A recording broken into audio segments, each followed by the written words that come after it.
कहानी का नाम लात की आग। अब से 800-900 वर्ष पहले, जब 12वीं शताब्दी का अंतिम चरण चल रहा था, जब विज्ञान सो रहा था, अणुबम, उदजन और कोबाल्ट बम भूमि के खनिजों में दबे पड़े थे और मनुष्य के हाथ में सिर्फ एक लोहे का टुकड़ा था जिस पर उसका समूचा अहम भाव केंद्रित था, तब तक उसकी दृष्टि को विज्ञान का दूरदर्शी चश्मा नहीं मिला था। वह अपने चारों ओर की थोड़ी ही दूर तक की चीजों को देख सकता था। वह उसी अपनी छोटी सी दुनिया में सबसे श्रेष्ठ, सबसे बड़ा, सबसे ऊपर अपने को आज की ही भांति देखना चाहता था। उसका अहम भाव आज के पहाड़ जैसे अहम भाव के मुकाबले तिल के समान तुच्छ था, पर वह उसी पर गर्वित था, उसी पर संतुष्ट था। उन दिनों भारत में 3 हिंदू राजगद्दियां सर्वोपरि थीं। एक कन्नौज के राठौरों की, दूसरी सांभर के चौहानों की और तीसरी अनहिलपट्टन गुजरात के सोलंकियों की। इन तीनों में गुजरात के सोलंकी सर्वोपरि थे। उनके नाम का डंका सारे भारत में बजता था। उनका आतंक भारत भर में फैला था। यद्यपि उन दिनों का भारत आज का भारत न था, न आजकल की रेल, तार, डाक, मोटर, वायुयान थे, न यातायात के सुभीते, न रेडियो था, न बिजली के प्रसाद। अंधा युग था वह। 10 कोस के समाचार भी महीनों तक नहीं मिलते थे।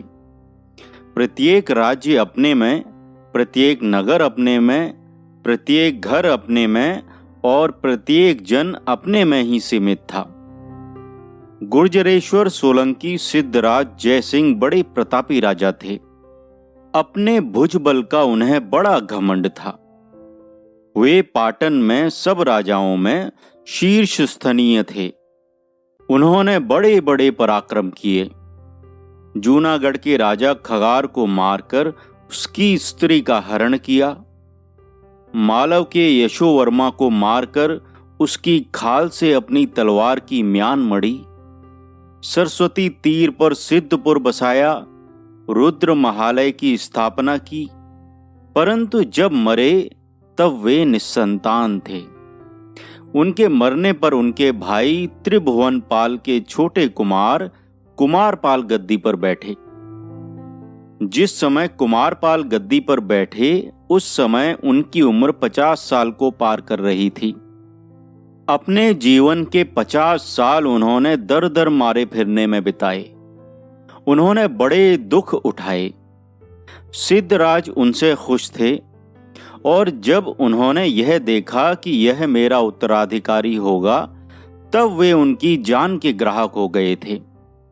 उन्हें मरवा डालने के लिए सिद्धराज ने बड़े बड़े प्रयत्न किए। प्राणों के भय से उन्हें देश विदेश भागना पड़ा, परंतु अंत में गुजरात की गौरवपूर्ण गद्दी मिली उन्हीं को। कुमारपाल भी बड़े तेजस्वी थे। उनका अहम भाव भी कुछ साधारण न था। उन्होंने 20 वर्ष गुजरात की गद्दी को सुशोभित किया और अंत में 80 वर्ष की आयु में घृणित कुष्ठ रोग में घुल घुल कर मरे। गद्दी पर बैठने पर भी उन्हें बड़े बड़े विरोधों का सामना करना पड़ा। उन्होंने मालवा के राजा वल्लाल और कोंकण के राजा मल्लिकार्जुन को युद्ध में हराया। अपने बहनोई का अपने हाथ से वध किया। विवेरा के राजा को एक अनुरोध पत्र लिखकर कुमारपाल ने कुछ रेशमी दुपट्टों की मांग की थी। राजा ने इस पर कुमारपाल की हंसी उड़ाई। इसी पर कुमारपाल ने 700 सामंत और 30,000 सेना देकर मालव के राजकुमार वाहड़ को उस पर भेजा। उसने राजा को मार राजधानी को जलाकर छारा कर दिया और 1 लाख रेशमी दुपट्टे तथा 700 दुपट्टे बुनने वाले कारीगर पाखारों को लाकर कुमारपाल की सेवा में उपस्थित किया। उसने मेदपाट, मेवाड़, अवंती, मालव और अर्बुद के राजाओं को जय किया। उसके राज्य की सीमाएं उत्तर में तुर्क राज्य से मिली हुई, पूर्व में गंगा तक, दक्षिण में विंध्याचल और पश्चिम में सिंध नदी तक फैल गई थीं। उसने अनेक नंद महल बनवाए, अनेक देवालयों का जीर्णोद्धार किया। उसी की छत्र छाया में उसके कुल गुरु जैन यति कलिकाल सर्वज्ञ हेमचंद्राचार्य ने अमर साहित्य रचा। वास्तव में कुमारपाल का काल सोलंकियों का प्रताप काल था। परंतु सबसे विचित्र और अद्भुत जो एक घटना इस बड़े राजा के जीवन में घटी, यह कहानी उसी से संबंधित है। तब तक यहां मुस्लिम राज्य की स्थापना नहीं हुई थी, परंतु मुसलमानों के आक्रमण अवश्य होते रहते थे।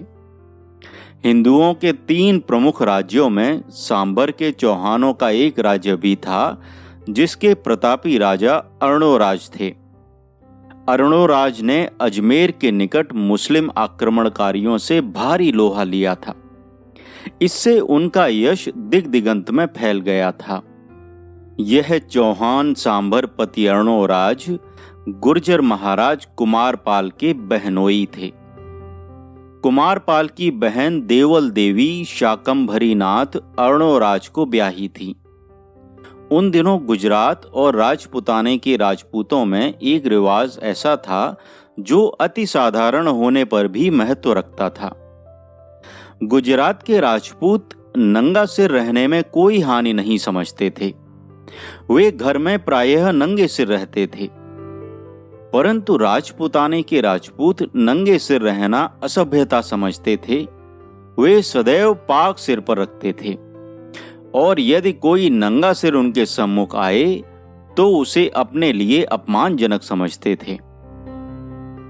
एक बार राजा अर्णोराज और देवल देवी दोनों राजा रानी चित्रसारी पर चौसर खेल रहे थे। राजा ने अवसर पाकर रानी की गोटी मारकर यह कहा, यह मारा नंगे सिर वाला। इस पर देवल देवी ने समझा कि उसके भाई गुर्जरेश्वर पर व्यंग्य किया है। उसने ताना मारते हुए कहा, नंगे सिर वाले को मारने वाले के धड़ पर सिर नहीं रहेगा।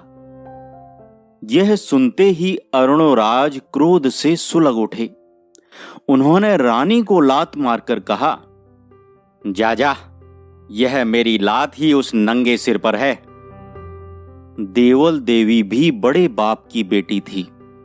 उसने क्रुद्ध होकर उत्तर दिया, तुम्हारी यह लात लेकर मैं पाटन जा रही हूं, वहां से इसके मूल्य का लोहा मैं भेजूंगी। राजा ने भी तिनक कर कहा, जा जा, अभी जा, पर इस लात का मूल्य मैं लोहा नहीं सोना लूंगा। जाकर देख तेरे पाटन में कितना सोना है। रानी बोली, सोना बहुत है, पर वह राजपूतों के लिए नहीं है, बनियों के लिए है। तुम राजपूत हो, तुम्हें लोहा ही मिलेगा, पर गुजरात का लोहा खाओगे तब देखूंगी झेल भी सकोगे या नहीं। और भी बहुत विग्रह प्रलाप हुआ और अर्णोराज ने तत्क्षण पालकी मंगाकर रानी को गुजरात रवाना कर दिया। कुमारपाल के सामने देवल ने खूब रो रो कर अपने अपमान की बात कही। उसने कहा, भाई, यह लात मुझे नहीं मारी गई है, गुर्जरेश्वर के सिर पर चौहानों ने लात मारी है। कुमारपाल ने दिलासा दिया, धीरज रख, इस लात के मूल्य का लोहा गुजरात में है। कुमारपाल ने 40,000 सेना और 400 सावंत अर्णोराज पर रवाना कर दिए। सेनापति को आदेश दिया कि अर्णोराज को जिंदा बांधकर मेरे सामने लाया जाए। अर्णोराज ने सुना कि गुजरात की 40,000 तलवारें शाक संबरी की ओर आ रही हैं, तो वह अपने 30,000 चौहानों और 300 सावंतों को लेकर शाकंभरी से बाहर निकला। राह में ही दोनों सेनाएं भिड़ गईं, गुजरात के सोलंकी और सांभर के चौहान। खूब लोहा बजा, रक्त की धाराएं बहीं, रुंड मुंड लोटे, चील और गिद्धों ने जश्न मनाया। लोहे ने लाल पानी पिया। अंत में वजनी रहा गुजरात के सोलंकियों का लोहा। अर्णोराज घायल होकर बंदी हुए। कुमारपाल के सेनापति अर्णोराज को रस्सियों से बांधकर पाटन ले आए। पाटन, जहां कभी वह सिर पर मोर बांधकर बाजे गाजे के साथ आए थे। इस युद्ध में जिन राजाओं ने अर्णोराज की सहायता की थी, उन सबको कुमारपाल ने मृत्युदंड दिया। केवल अर्णोराज को बंदी गृह में रखकर उसको क्या दंड दिया जाए, इस पर वे विचार करने लगे। देवल देवी का हृदय हाहाकार करने लगा। उसने अपने वस्त्र फाड़ डाले, बाल नोच लिए, अन्न जल त्याग दिया। हाय, उसी की करनी से आज उसके महाप्रतापी पति की यह दुर्दशा हुई। जहां जमाई होने के नाते कभी उनके पैर पूजे जाते थे, वहां वे आज बंदी घर में पड़े मृत्यु की आज्ञा की बाट जो रहे थे। कैसे वह अब अपने पति के प्राणों की रक्षा करे? कैसे वह अब अपने वैधव्य को टाले? भाई कितना कठोर हृदय है, यह वह जानती थी। उसे कुमारपाल से दया की कुछ भी आशा न थी। बहुत सोच विचार कर उसने गुजरात के मंत्री उदय मेहता को बुलाया और रो रो कर उनके पैरों में लेटकर उसने कहा, मेहता, शाकंभरी का आधा राज्य ले लो, पर मेरे पति के प्राण बचा लो। मुझे विधवा न बनाओ, मैं तुम्हारी शरण हूं। उदय मेहता ओसवाल जैनी थे। वह बड़े राजनीतिज्ञ और योग्य पुरुष थे। गुजरात के बड़े राज्य का सारा राज्यभार इन्हीं योग्य मंत्री पर था। देवल देवी को उन्होंने बहुत सांत्वना दी और उनके कान में अपनी युक्ति का मंत्र सुना दिया। मंत्र समझाकर उन्होंने कहा, बहन, जैसा मैंने कहा है वही करो। मुझे आशा है अंत में सब ठीक हो जाएगा। कुछ तो उदय मेहता के संकेत से और कुछ देवल देवी के रत्न भरणों ने उसका मार्ग सरल कर दिया। उसने रो रो कर पति के वक्ष को आंसुओं से तर कर दिया और उसने उदय मेहता का मंत्र पति को सुना दिया। सुनकर अर्णोराज ने भी मंत्र स्वीकार कर लिया। उदय मेहता के उद्योग और प्रभाव से अर्णोराज को रस्सी में बांधकर नगर में नहीं घुमाया गया। उनसे बाजार में भिक्षा नहीं मंगवाई गई। प्राण दंड की आज्ञा भी नहीं सुनाई गई। अंत में एक दिन भरे दरबार में रस्सियों से बांधकर अर्णोराज को लाया गया, जहां उन्हें दंडाज्ञा दी जाने वाली थी। दरबार खचाखच भरा था। सब राजपुरुष, सरदार, सावंत और प्रमुख नगरवासी उपस्थित थे। कुमारपाल गद्दी पर विराजमान थे। अर्णोराज रस्सियों में बंधे अधोमुख सामने खड़े थे। कुमारपाल ने कहा, महाराज अर्णोराज, आपने अकारण अपनी रानी और हमारी बहन का अपमान किया और गुजरात के सिर पर लात मारी। आपकी इस लात का मूल्य चुकाने को गुजरात के अनेक वीरों के प्राण गए। आपके इस अपराध की सजा मृत्यु ही है। परंतु मंत्रीश्वर तथा गुरु हेमचंद्र के कहने से मैं तुम्हें प्राणदान देता हूं। फिर भी तुम्हें थोड़ा दंड तो मिलना ही चाहिए। तुम हमारे बहनोई और संबंधी हो, इसलिए सब बातों पर विचार कर मैं आज्ञा देता हूं कि जिस जीभ से तुमने हमारी बहन को गाली दी है, वही तुम्हारी जीभ इस समय काट ली जाए। दंडाज्ञा सुनते ही सभा में सन्नाटा छा गया। जल्लाद छुरी और संडासी लेकर आगे बढ़े। उन्होंने अर्णोराज की जीभ संडासी से पकड़कर खींच ली। परंतु इसी समय देवल देवी रक्षा करो, क्षमा करो चिल्लाती हुई सब अवरोधों को दूर कर बीच सभा में आ खड़ी हुई। उसने भूमि में पछाड़ खाकर राजा से कहा, भाई क्षमा करो गुर्जरेश्वर, यह तुम्हारे बहनोई हैं।